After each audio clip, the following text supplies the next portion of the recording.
Namaste. Ever since V.D. Savarkar coined this term Hindu Rashtra and Akhand Bharat, on the Indian subcontinent there has been a continuing debate on the subject. Both sides of the spectrum are hardened stands, and in the midst of it is a deeper analysis of what a Hindu Rashtra is and has been lost. Today, in this open conversation about Hindu Rashtra, we will discuss this interesting topic, which is even a controversial one, with our author and thinker, Mr. Himanshu Vaidya. Namaste, sir. Namaste. Can we start with the evolution of term Hindu Rashtra?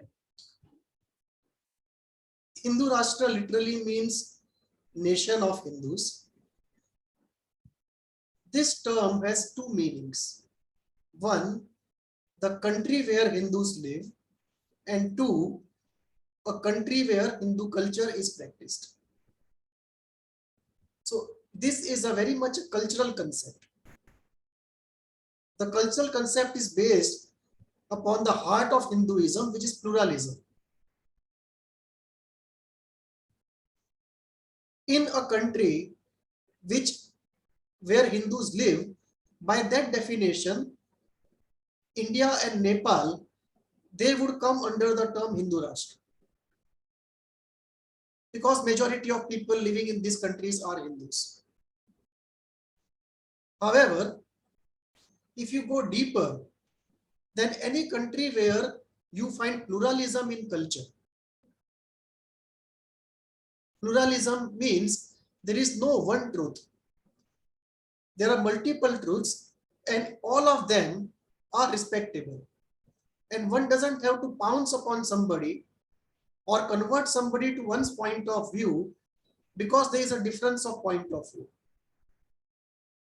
When pluralism is in practice, we can say in a cultural sense, in a spiritual sense, Hinduism is there. So even though in religious terms, people may not be Hindus in terms of their official announcement, but in essence, Hinduism is in practice. So the second definition of Hindu Rashtra is cultural. That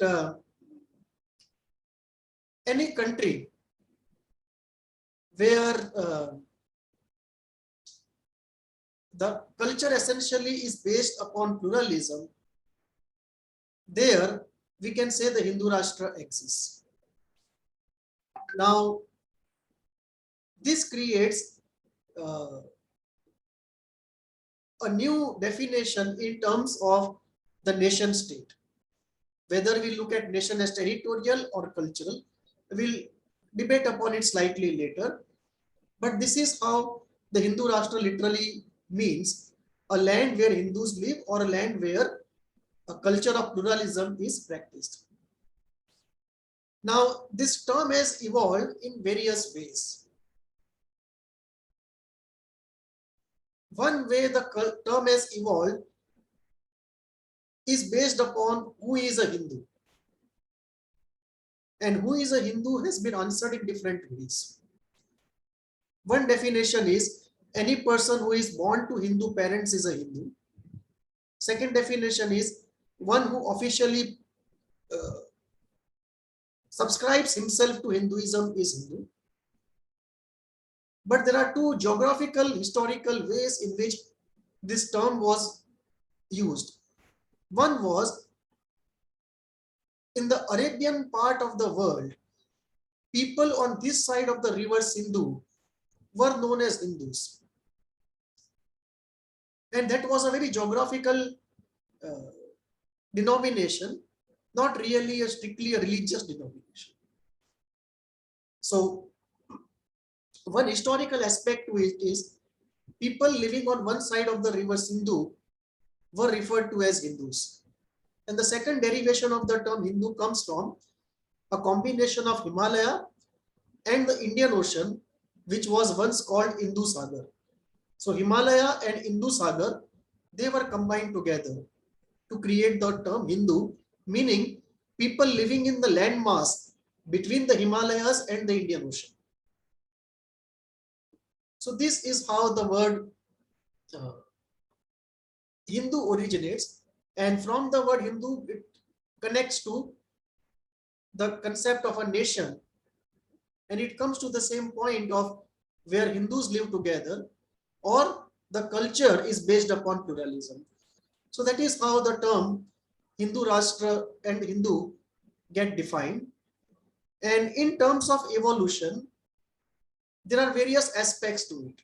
One aspect is, since time immemorial, this landmass that we call India today, and many other countries put together also, between Himalayas in the north and Indian Ocean in the south, this was always a Hindu Rashtra. It was always based upon pluralism till about 1,000 years back, when the Islamist invasions started happening. Till then, this was always based upon pluralism. There was no need actually to define something as a Hindu Rashtra, because people in this part never saw anything else. They could not imagine how the Abrahamical faiths could go on the path of singularity versus the path of plurality they had always seen. So, since time immemorial, there was a Hindu Rashtra, but nobody coined it as such in formal political terms. And in formal official political terms, we see the concept of Hindu Rashtra taken up without using the word Hindu Rashtra. Other words were used. And that was done by Shivaji, by Maharana Pratap, and all the Sikh gurus. And in the modern period, we see the term Hindu Rashtra coined by Savarkar, then Golwalkar, and then also touched upon by Sri Aurobindo in his own way. And in very modern times, we see Pandit Deen Dayal Upadhyaya and many others who have tried to develop in details this idea of a Hindu Rashtra. So then Hinduism is seemingly so ancient, but the concept of Hindu Rashtra is comparatively very recent. Why is it so? It's an interesting question, because for a very long time, the ocean and the mountains were very good barriers, very good protectors. And therefore, in this landmass, which was very rich, both materially and spiritually, people never had a need to really define something called a Rashtra, because that was all that was already there. There was no contrasting thing against which you had to define yourself and defend yourself, because this is not a kingdom oriented entity. The history of Hinduism is very different from that of Islam and Christianity, whose fate and fortune are entangled with the rise and fall of political power. In India, there would be many kingdoms, but the culture would be the same. The spiritual processes would be the same. Gods, by and large, would be the same. Festivals, by and large, would be the same. The way of living, by and large, would be the same. So, although the states were different, the culture was the same. So, people never thought of anything contrasting happening. One. Two, when the mountains and the oceans were breached and people from outside came in, they found the culture so rich that over a period of time, they assimilated themselves into this culture. And therefore, even when politically this country was defeated or some kingdoms were defeated, the culture remained intact. It was only after the Islamist invasions and later on by missionary activities that people started feeling for the first time a threat to this Hindu culture. And that is where, in the face of that threat, people started understanding that there can be worldviews which are based upon singularism. And this is a fundamental difference between India and the West of pluralism and singularism. We are based on pluralism, and the Abrahamical thinking is based upon singularism. And this Abrahamical thinking pervades all the major ideologies of the West, be it capitalism, communism, feminism, Islam, or Christianity. So this fundamental struggle between singularism and pluralism coming to the point of becoming a zero-sum game and creating an existential threat to Hinduism or Hindu culture was never there, and therefore people never thought in those terms. It was only after repeated invasions and the brutalities, first by the Islamist invaders and then by the Britishers, that people actually started thinking on those lines. And therefore, the civilization is ancient, but the existence of Hindu Rashtra is ancient, but the political conceptualization is recent. So, sir, how is this concept related to the concept of nationalism?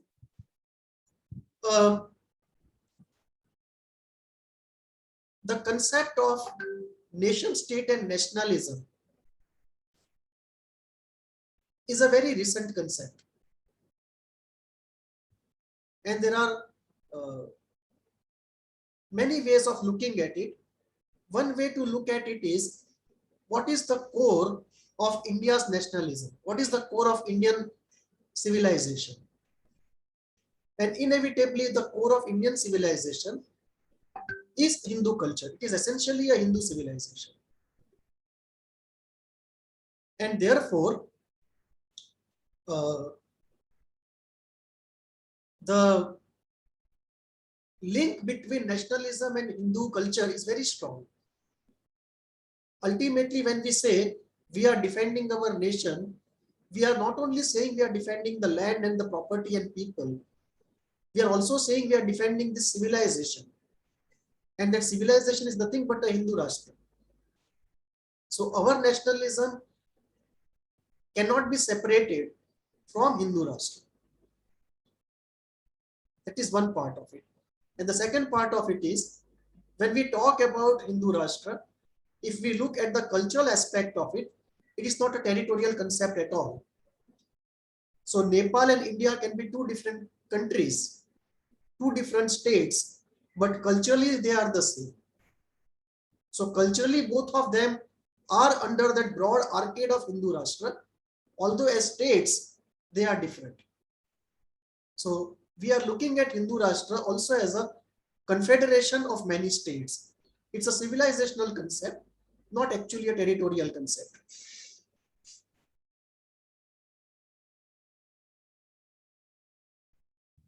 Is the concept related to Hindu Holocaust? Very much so. In fact, the Hindu Holocaust is at the center of the concept of Hindu Rashtra, both in terms of the necessity for thinking on lines of Hindu Rashtra, of defending it, and also of knowing our true history, and also about resurgence of Hinduism. The Hindu Holocaust is a 1,000-year Holocaust, which has not actually ended, it is still on. And this is something that historians have not recognized, and we have not done enough to make them recognize. Much of it had to do with the way the leftist historians had sort of captured the main positions in the historical discourse. And therefore, the Jewish Holocaust, which killed a few million people, which is not a less number, I'm not reducing the intensity of it, but when we talk of Jewish Holocaust, we talk about around about 5 million to 7 million people killed or brutalized. Almost 10 to 15 times of that, or even more than that, have been killed or brutalized over a period of 1,000 years. And the Jewish Holocaust was for a short period of time. This is going on for almost 1,000 years. And you can see the last element of it in terms of what happened to Hindus in Kashmir when they had to, genocide was committed over them, and what happened in Bengal and Pakistan, Bangladesh and Pakistan. And even today, you can see it in Afghanistan. So it's a 1,000-year-old Holocaust, which has still not ended. And the worst part is Hindus themselves don't know or appreciate that it's going on. The day Hindus themselves realize what the Holocaust is all about and how to stop it and how to undo it, the resurgence of the civilization will happen. The recognition, appreciation, and acting on the fact of Hindu Holocaust is at the center of the entire concept of Hindu Rashtra, both in conceptual and in executive terms. The Hindu Holocaust is not only a historical fact, but also a fact which can rejuvenate an entire civilization. Sir, what is the reason Hindu Rashtra invites such oppositions? The fundamental opposition is because of the clash between singularism and pluralism. Hindu Rashtra is based upon pluralism, and most of Western ideologies, be it Islam, Christianity, capitalism, communism, feminism, even some of their environmentalism, is based essentially on the concept of singularism. The concept of singularism says there is one truth, I know that truth, you have to abide by that truth, and if you don't abide by that truth, I have all the rights to persuade or use force to convert you to my point of view or destroy you. So this singularism in the long run ultimately leads to fanaticism. And this is where the intellectual investment of the West is at stake. Because most of their ideological thinking is based upon singularism, whereas the Hindu Rashtra or the Hinduism or Hindu culture is based upon the concept of pluralism. Now the point is, people and societies have moved to a state of pluralism. But the ideologues and the powers in the religious and the political areas still are with the mindset of singularism. And they are afraid that if we take the debate of singularism and pluralism to Western societies, most people will accept pluralism. And when they start applying pluralism to religion and spirituality, they will leave Christianity and they will come to more Eastern religions, which are more plural. So this is a very deep-seated insecurity related to their own singularism orientation that creates the animosity towards Hinduism, Hindu Rashtra, and pluralism. This is the most fundamental fact. The second part is there is a political aspect to it. Geostrategically and in terms of mineral wealth and people wealth, and in terms of agro wealth, India is a country that everyone would like to have either captured or under its influence. And one of the easiest ways to do it is to get people in India converted to their singular thinking.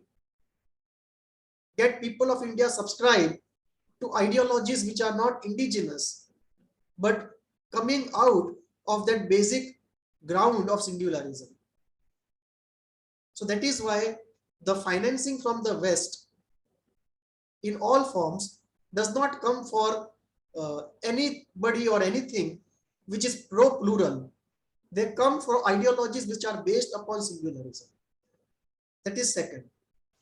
And the third part is there is an intellectual fear because of the letting go of the norm. The investment in singularism, materialism, individualism, hedonism is so high, and that also involves very big corporate interests in areas of pharmaceuticals, some forms of technology, and insurance. And all this put together, the philosophical difference, the intellectual fear, the real world self-interest driven concerns, political, economic, and so on, all of them put together, it creates a kind of animosity towards Hinduism, Hindu culture, and essentially towards anything that is plural. So can you explain us a little more in detail? What do you mean when you say pluralism and singularism in terms of Hindu Rashtra?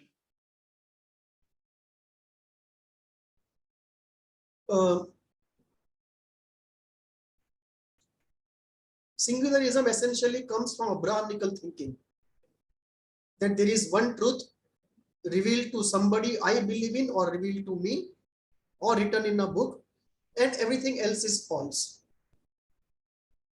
There cannot be coexistence of competing multiple points of view. So when it comes to Hinduism and other areas also, let us apply this concept to spirituality. So let us see what the applications of singularism, pluralism are. If you apply the concept of pluralism to spirituality, the principle is everyone has freedom to believe or not to believe, and if to believe, whatever they want to believe in whatever way they want to believe. So you can be a theist, you can be an atheist, does not matter.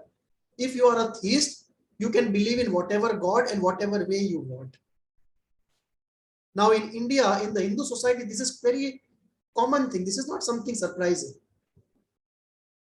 We have been living this fact for thousands and thousands of years. For example, take Buddhism and Jainism. They are atheistic traditions in spiritual part of this world. It's very difficult for a Western mind to understand how can you have a religion which is based upon atheism, that there is no God, and yet there is a religion which does not have any God. But we have Buddhism and Jainism where there is no God. So we have no problem with them, they have no problem with us, nobody has problem with anybody, because essentially all of them believe in pluralism. So the freedom to believe or not to believe, if to believe, whoever to believe, in whatever way you wish to believe. There cannot be one book, one prophet, or one person. There cannot be one revelation. There cannot be any final word. So this is pluralism applied to spirituality and religion. You apply it to culture and you come to multiple formats of culture. You have the traditional marriage system. You have a system based upon celibacy, say Sri Aurobindo's commune, or look at free sex, Osho's commune, or some tribal societies having a different cultural format. So when you apply pluralism to culture, we have multiple cultural formats, and person can go and live in whatever format he wants to, based upon wherever he fits in. And all the formats coexist together. Similarly, in other areas also you can apply the concept of pluralism. You can apply it to holistic, to health. And then you don't have allopathy as the only pathy.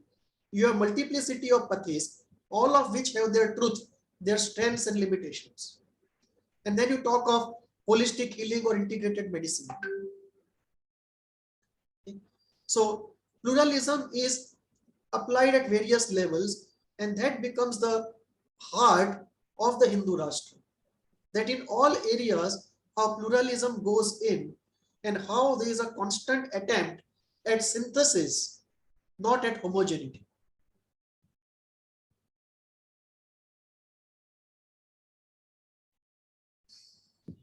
such evolved, right? Yeah, Only thing is we have to recognize it. true, true. So, sir, how is this process of establishment of Hindu Rashtra going on? In political and military terms, it's going on fine. In terms of education, culture, and health, it is not going fine. In education, the making of Sanskrit as the central language has not yet happened. Rewriting of our history books has not happened. Introduction of our ancient texts and holistic healing methods into education has not happened. In cultural terms, creation of multiple formats of society has not happened. In economic terms, thinking of alternative models to the Western GDP based model, which is completely unsustainable and uh, inhuman almost. That has not happened. So in two areas it has happened well, in other areas it has not happened well. And the complete administrative shakeup, which should be according to the ethos of this country, that also has not happened. So when you look at the constitution of India, actually it's called Constitution of Bharat. Right? Even if you try to search Bharat, you won't find Bharat in the Constitution of Bharat. Because it's such a Western document, agnostic to our history, spirituality, and culture. Being agnostic has its advantages, but far more disadvantages. I think it's time we need to adapt to our original culture and Yeah. chuck what we've been given by the British. What are the central conceptual difficulties on this path, other than this, the ones that you mentioned? And if you want to add something to it as well. Yeah, the conceptual difficulties are, first is definitional, which was a difficulty to many. And I think in the last 5-10 years, some form of synthesis has come. So who is a Hindu? What is a Hindu Rashtra? Those conceptual things have been taken care of. And we now have reasonably acceptable, wide enough, all-inclusive, and very clear definitions. The second conceptual difficulty is alternative models in areas. So we talk of health, we talk of economics, we talk of culture. What are the conceptual alternative models? That is second. And the third is related to creating an intellectual group or intellectual force, so to say, to propel this thing forward. And what happened there was, for a long time, there was a huge intellectual vacuum where the ideas were right, but people were not good enough to intellectualize, conceptualize, create a narrative, create a discourse, and advance the ideas. It was a problem of elaboration. Fortunately, in the last 5 years, I see the intellectual vacuum is being filled up, and I think we should thank YouTube the most for it, because YouTube has given rise to many thinkers who have come up in this space and have been able to articulate themselves, which was not possible earlier with media controlled by the left. So this is one aspect. The second aspect is about making this debate a mainstream debate. That has still not happened. The public discourse on Hindu Rashtra or pluralism or Hindu Holocaust, which should have happened long ago, is long overdue, is yet to happen.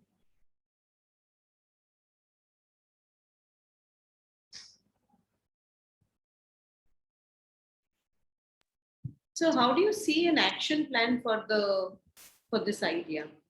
7 points, I think if we take care of, we can in the next 10 years move to where we want to.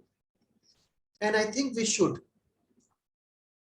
The first is creating a new constitution, which officially is the constitution of a Hindu Rashtra, after a referendum. So go for a referendum, and if people of India agree, create a new constitution where the might and resources of the state are used to advance the cause of Hindu culture. And we should have there a global action on that part. That is number one.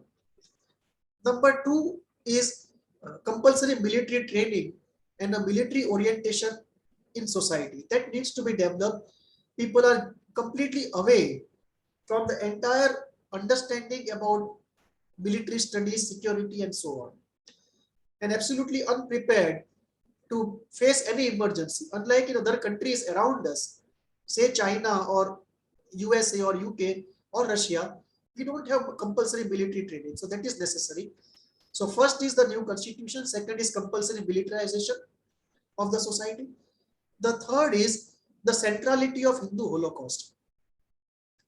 Unless the Hindu Holocaust is fully studied, appreciated, discussed, and lessons drawn from, and an action plan put in action, this whole edifice can't go forward. So the centrality of Hindu Holocaust. The fourth is the conceptualization of putting pluralism in action. So creation of multiple cultures, because that is what will create the Hindu civilization as distinct from other civilizations. That we have multiple cultures where people can go to the choice of their culture. The fifth is the whole idea of holistic healing and well-being, which combines the ideas and the tools of medicine, spirituality, and occult, and the long tradition that we have, including Ayurveda and yoga and many other things. So holistic healing is the fifth. The sixth is about creating a true democracy, not a sham democracy that is going on, with people's participation and openness. That is sixth. And seventh is some target, let us say, of 2.5 million Hindus by 2025, and the organizational setup for it. Maybe including even creating new positions of Shankaracharya and so on. These 7 things, if we do, I think in 10 years' time, the idea of Hindu Rashtra can be realized. People are ready for it. Intellectually, a majority of India is ready for it, although they are the silent majority, not the ones who make noise the most. So it's the minority which is making a noise against, but the silent majority is ready. And if we do these 7 things, this 7-point program, in a decade, we can be where we wish to be.